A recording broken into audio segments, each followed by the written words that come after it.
Hello students हमने start करा हुआ है chapter number 4th that is a reproductive health. Right, reproductive health का जो हमने लास्ट टॉपिक कंप्लीट कर लिया था वो था MTP, that is medical termination of pregnancy. Right, और अब हम जो टॉपिक स्टार्ट करने वाले हैं वो है इनफर्टिलिटी। राइट, तो बेटा रिप्रोडक्टिव हेल्थ का इशू पढ़ें, टॉपिक पढ़ें और इनफर्टिलिटी ना पढ़ें ऐसा नहीं हो सकता, बिकॉज इनफर्टिलिटी इसका मेन टॉपिक है ये। राइट, अब इनफर्टिलिटी है क्या चीज़ बेटा? इनफर्टिलिटी होता है failure to conceive. Right, conception ना हो पाना प्रेगनेंसी की, या कंसीव ना हो पाना विद इन 1 or 2 या more many years of regular unprotected copulation. Means couples, they are not even using any contraceptive method, still they are not been able to have pregnancy. So it means failure to conceive even after regular unprotected sexual intercourse. Right, so this is known as infertility. और जो infertility है बेटा उसके types हैं 2 तरह की, that is primary and secondary infertility. Primary infertility हम उसको बोलेंगे जब क्या होता है, जब कपल्स को जब फीमेल को कभी भी कंसीव कभी हुआ ही नहीं, that denotes the female which has not even conceived.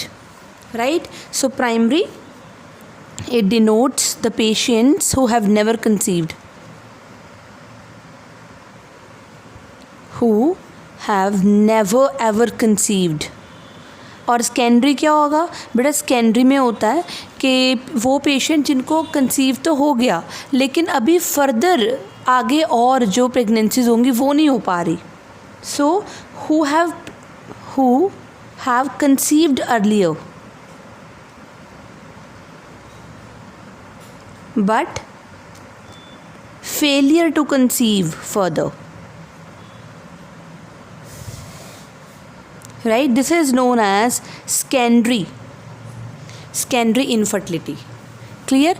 तो अब हम पहले ऐसे देखते हैं कि जो इनफर्टिलिटी है वो दोनों में हो सकती है, either it would be in a male or in a female. तो हम पहले बात करेंगे infertility in females. Right, infertility in females की बात हम करते हैं पहले। तो फीमेल्स में क्या क्या रीजंस हो सकते हैं इनफर्टिलिटी के? तो पहली बात या तो ये हो सकता है कि एक्टोपिक प्रेगनेंसी के कारण। स्टूडेंट्स, आपको मैं पहले ऑलरेडी करवा चुकी हूँ एक्टोपिक प्रेगनेंसी। इसका मतलब क्या होता है? जब प्रेगनेंसी फैलोपियन ट्यूब में हो जाए और इसके कारण फैलोपियन ट्यूब जो है वो रप्चर भी हो सकती है। राइट, इसके कारण भी इनफर्टिलिटी हो सकती है। या हो सकता है कि फ़ीमेल में ओवुलेशन ही ना होती हो। राइट, एग जो है वो रिलीज़ ही ना होता हो, एग बनता ही ना हो। वो क्यों हो सकता है ऐसे? Because of the hormonal problems. Right, ये भी हो सकता है because of the early abortion, यानी कि मे be in the year 15-16 years में ही अबॉर्शन। राइट, ये भी हो सकता है। या फिर ये हो सकता है इसका रीज़न कि there is a decrease level of FSH and LH। FSH is follicle stimulating hormone and LH is luteinizing hormone. ये दोनों हार्मोन्स क्या है, उनका लेवल क्या होगा? अगर कम होगा, डिक्रीज्ड होगा। अगर इसका लेवल कम होगा तो ऑब्वियसली बेटा ओवुलेशन नहीं हो पाएगी। Clear? And the last is the dyspareunia, that is pain during coitus, that is during the sexual intercourse there is a pain during coitus. That are the reasons for the infertility in the females. Right, अब हम बात करेंगे infertility in the males की। So what are the reasons of infertility in males? तो mails में क्या क्या reason हो सकते हैं? सबसे पहली चीज़ बेटा आपको बताई गई थी पहले, क्रिप्टॉर्चिडिज्म। याद है? आपको करवाया हुआ है। क्रिप्ट मतलब hidden, orchidis is testes, so hidden testes, so they are not been able to produce sperms. Second है इम्पोटेंसी, ये भी आप लोगों को करवाया हुआ है, that is male is not been able to hold on erection to complete the sexual act. Clear?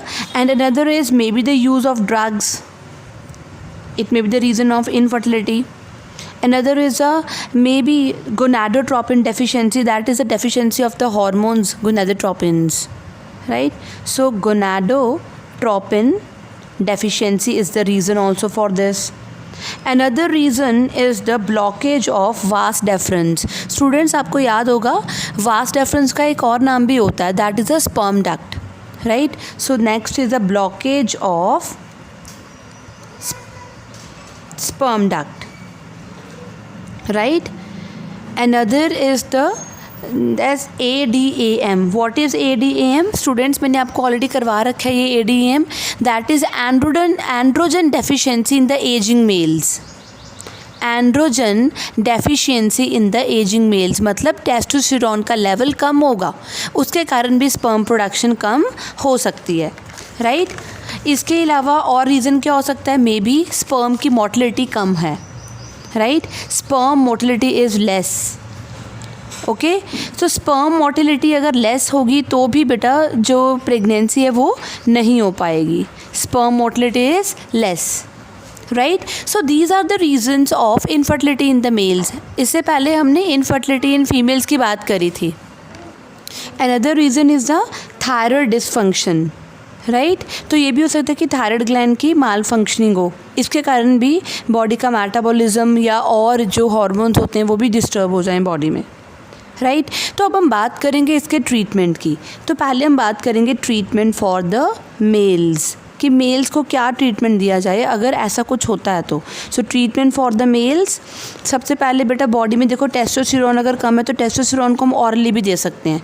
तो फर्स्ट इज़ द टेस्टोस्टेरोन. बेटा टेस्टोस्टेरोन हार्मोन को ऑरली दिया जा सकता है. इसकी जो टैबलेट होती है दैट इज़ 100 to 160 mg दे सकते हैं daily for 3 to 4 months, right? For 3 to 4 months के लिए दे सकते हैं. बेटा इवन टेस्टोस्टेरोन का इंजेक्शन भी आता है, वो भी लगवा सकते हैं.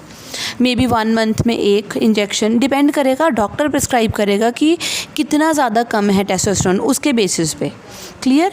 एक रीज़न ये, एक ट्रीटमेंट ये हो सकता है. और ट्रीटमेंट क्या हो सकता है बेटा? Use of vitamin E, right? Vitamin E जो होता है बहुत ज़रूरी होता है for the normal functioning of the reproductive organs. Vitamin E, vitamin C, even folic acid, right? ये ट्रीटमेंट. और इसके अलावा विटामिन B12 भी दिया जा सकता है. बेटा ये सारी चीज़ें क्या करेंगी? ये ओलिगोस्पर्मिया को क्योर करती हैं. ओलिगो मतलब क्या होता है? Few sperms. अगर बॉडी में कम स्पर्म्स बन रहे हैं, टेस्टिस में अगर कम स्पर्म्स बन रहे हैं तो ये ट्रीटमेंट दिया जा सकता है, राइट? इसके अलावा एक टैबलेट होती है दैट इज़ क्लोमीफेन सिट्रेट.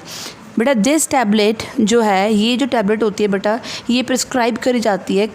इसकी जो डोज होती है दैट इज़ 20-25 mg और ये दी जाती है for 25 days in a month. पहले तो एक मंथ में 25 दिन के लिए खानी होती है और इसको लगातार 3 months के लिए देना होता है. यानी कि टोटल डेज़ कितने हो गए? 75 days के लिए लेना पड़ेगा, 3 months के लिए अगर है तो. क्यों? और इसका काम क्या है? ये गोनाडोट्रोपिन्स को इम्प्रूव कर देगी. गोनाडोट्रोपिन्स वही दैट इज़ हार्मोन्स जो टेस्टोस्टेरोन आगे प्रोड्यूस कराने में हेल्प कर सकते हैं, that is FSH and LH, right? ये भी है. इसके अलावा एक और problem that is erectile dysfunction, that is when the male is not been able to hold on erection, right? तो उसको ट्रीट कराने के लिए जो टैबलेट होती है that is sildenafil, right? Sildenafil ये दी जाती है for cure of erectile dysfunction. Clear? इसके बाद हम बात करेंगे अभी फीमेल्स की, right? Treatment for the females. So next is a treatment for females. तो फीमेल को क्या ट्रीटमेंट दिया जाना चाहिए? तो फीमेल्स में भी बेटा एक तो क्लोमीफेन सिट्रेट दी जाती है. सेम क्लोमीफेन याद है, यहाँ पे भी थी क्लोमीफेन सिट्रेट फॉर इम्प्रूव गोनाडोट्रोपिन्स. तो फीमेल में भी क्लोमीफेन सिट्रेट दी जाएगी ताकि ओवुलेशन हो सके. Clear? So this is for the ovulation to occur, right? और एक टैबलेट होती है that is dexamethasone, right? This is basically given to improve anti sperm antibodies in the cervical mucus. हो सकता है फीमेल की बॉडी में जो सर्विक्स में म्यूकस होता है उसमें एंटी स्पर्म एंटीबॉडीज़ बनती हों, मतलब स्पर्म्स को किल करने वाली, राइट? तो ये टैबलेट जो है वो हेल्प करेगी उसको उन एंटीबॉडीज़ को करेक्ट करने के लिए. So dexamethasone it is use to correct anti sperm antibodies and these are found in the cervical mucus, right. और अगर कोई इन्फेक्शन हो फिर तो बेटा एंटीबायोटिक्स दी जा सकती हैं to treat any kind of infection. Other reasons अगर हम देखा जाए तो ओवरी में अगर सिस्ट हो, जिसे हम रसोली बोलते हैं, ओवरी में सिस्ट हो या फैलोपियन ट्यूब ब्लॉक हो या कोई यूट्रस की डिफेक्टिव ग्रोथ हो, उसको सर्जरी से ट्रीट किया जा सकता है. So surgery is needed in specific cases. जब क्या हो, ओवरी में सिस्ट हो, ओवरी सिस्ट हो या फिर डिफेक्टिव ग्रोथ ऑफ यूट्रस हो, right. Defective growth of uterus, right. इसके अलावा may be the blockage of fallopian tube. So there are so many reasons of this and उन रीजन्स के लिए हम ट्रीटमेंट ढूंढ पा रहे हैं, right. So blockage of fallopian tubes. तो अगर सपोज करो कपल्स को ये दोनों ट्रीटमेंट दे दिए गए, अगर मेल में प्रॉब्लम है तो मेल को ट्रीटमेंट दे दिया, अगर फीमेल में प्रॉब्लम है तो फीमेल को ट्रीटमेंट दे दिया. अगर ट्रीटमेंट देने के बाद भी they are not been able to conceive, then तब क्या होगा? देन बेटा उसको अब कपल्स के पास क्या ऑप्शन है? कपल्स के पास ऑप्शन है एक स्पेशल ट्रीटमेंट की, उसको हम बोलते हैं ARTs. So if the treatment is not possible, then the couple must go for ART. What is ART? इसकी फुल फॉर्म मोस्टली पेपर में पूछी जाती है. That is assisted reproductive technologies, right. Assisted reproductive technologies. तो बेटा reproductive health की बात अगर हम कर ही रहे थे, मैंने बताया था पहले कि हम इनफर्टिलिटी के टॉपिक को ऐसे नहीं छोड़ सकते थे. इट मस्ट बी नीडिड, उसको हमें इंक्लूड करना ही था. बहुत सारे कपल्स ऐसे हैं, बहुत सारे इंक्लूडिंग इंडिया में अगर मैं बात करूँ, बहुत सारे कपल्स इनफर्टाइल हैं, यानी कि they are not been able to produce the children even after the sexual intercourse, even after the regular unprotected sexual intercourse. तो रीज़न कुछ भी हो सकते हैं, मे बी फिजिकल रीज़न, कोई मेंटल रीज़न, मेंटल का मतलब ये नहीं कि कोई ऐसी प्रॉब्लम, में भी साइकोलॉजिकल प्रॉब्लम भी हो सकती है. बिकॉज मैंने आपको पहले भी बताया था कि जो इरेक्टाइल डिसफंक्शन होता है वो बेसिकली साइकोलॉजिकल या न्यूरोलॉजिकल प्रॉब्लम होती है. तो may be so many reasons हो सकते हैं. मे बी कोई जेनेटिक प्रॉब्लम हो या इम्यून सिस्टम का डिसऑर्डर हो कोई, या ड्रग्स के यूजेज हो.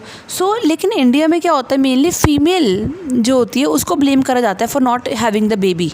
लेकिन the problem can even be lie in the male partner also, right. So इतने सारे specialized health clinics, infertility clinics अब तो बेटा ओपन हो चुके हैं, जो डायग्नोस भी करते हैं कि कहाँ पे प्रॉब्लम है और उसको ट्रीटमेंट भी देते हैं, ताकि उनके जो भी डिसऑर्डर्स हैं उनको ट्रीट किया जा सके, सो दैट कपल जो है एक नॉर्मल हेल्दी पेरेंट्स जो है की तरह लाइफ बिता सकें.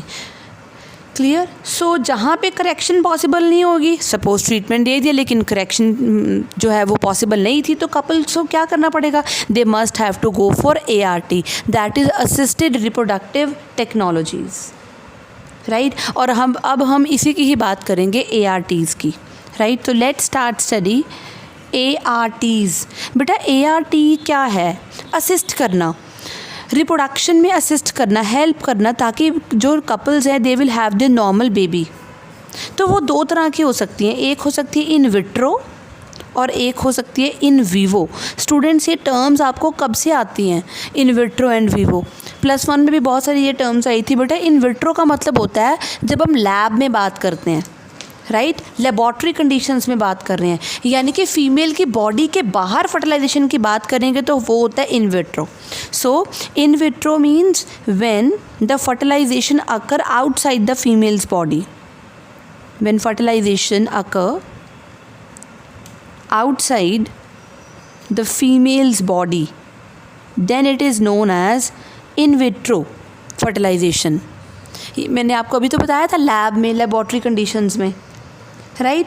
तो फर्टिलाइजेशन बाहर होगी लेकिन एम्ब्रियो को बॉडी के अंदर जो है वो इंसर्ट कर दिया जाएगा फीमेल की बॉडी के अंदर, मे बी इन द फीमेल की बॉडी के अंदर या फिर सरोगेट मदर.